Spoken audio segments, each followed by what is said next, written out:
Hello. Today I would like to introduce to you the Orion 100C. Simplicity is an important factor in microwelding. The Orion 100C gives you the features you need, but in a simple and accessible format. With a power range of 3 to 100 joules or watt-seconds, and a melt spot range of about 0.2 millimeters up to 2.5 millimeters, the 100C can complete most microwelding jobs. The 100C also includes the Orion tack mode.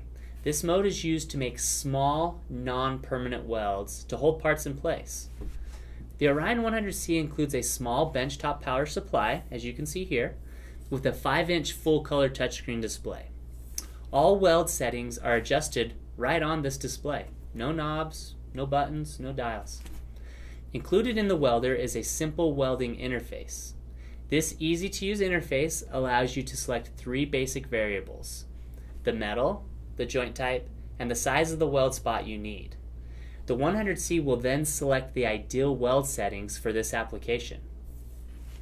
This feature is awesome, so don't waste any time and learn more about the small, simple 100C and how it can boost your productivity.